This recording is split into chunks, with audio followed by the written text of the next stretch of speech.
The Rich Thomas Weather Network, brought to you by these fine sponsors. Hear Rich's forecast hourly on these Blue Water Broadcasting radio stations. Hey, good morning, everybody. How are you on this Tuesday morning? It's the second day of August, and as I speak to you, Air Force reconnaissance is heading to that weather system in the Caribbean that could become Tropical Storm Earl. In fact, very likely will become Earl this morning. Yesterday, the plane they sent had some maintenance problems, so they were unable to determine if this system has a closed circulation, so they'll check it out. And I think we're going to have Earl probably by the time you even watch this video this morning. The other thing is, Earl is probably not going to bother us because of that bubble of high pressure that's over us that's going to steer Earl away. Meanwhile, a very active thunderstorm day ahead. Wait till you see future radar. I've missed the storms 3 days in a row at this particular location, but there have been neighborhoods all over around me where the bottom has dropped out for 3 days in a row. So some people have been lucky, some of us have not been, but that's the way it works in the summertime. You know that, right? Let's take a look at your weekend forecast too. If you're ready, here, we're all set to start.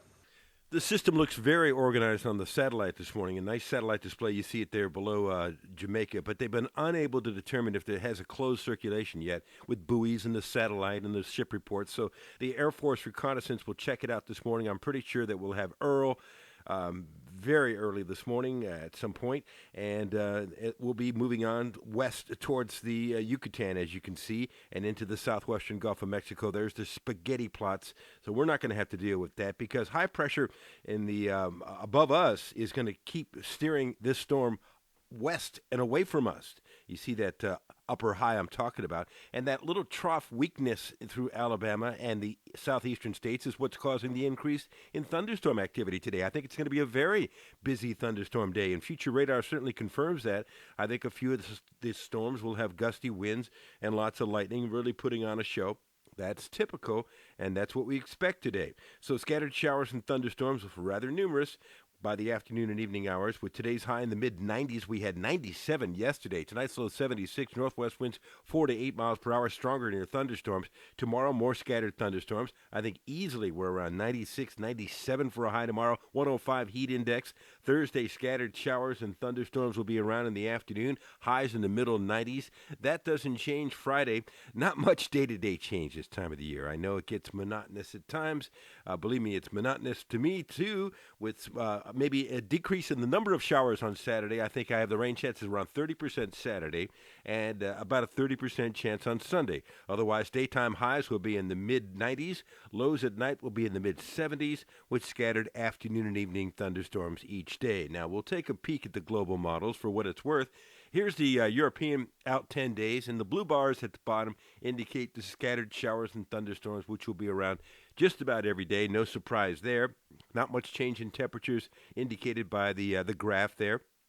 Now, I'll show you the European temperatures, which are frankly too low. They skew too low, and the other model skews too high. So what you do is, when you make a forecast, you kind of average the two, if you will, mitigate the two global models. So you see the European, the GFS out 16 days indicating temperatures in the low 100s. That's simply not going to happen. So you just kind of put them together and you come up with mid-90s for a high temperature and lows at night in the mid-70s. That's how you make a forecast. Hey, why don't you join me this morning at 11 o'clock from the Blue Water Weather Center for an update on what will almost certainly be Tropical Storm Earl plus future radar trends. This is where we have a good idea of how the storms are going to pan out during the afternoon hours, and that's why this 11 o'clock update is very important, especially in the summertime. Plus, I'll be live on the radio this morning, you know that, and my forecast all day long on the 8 radio station group, which is Blue Water Broadcasting, and another video for you tomorrow morning. My alarm goes off at 2. Your video's online by 5 o'clock. Have a great day today. I'll see you later. Rich Thomas Weather.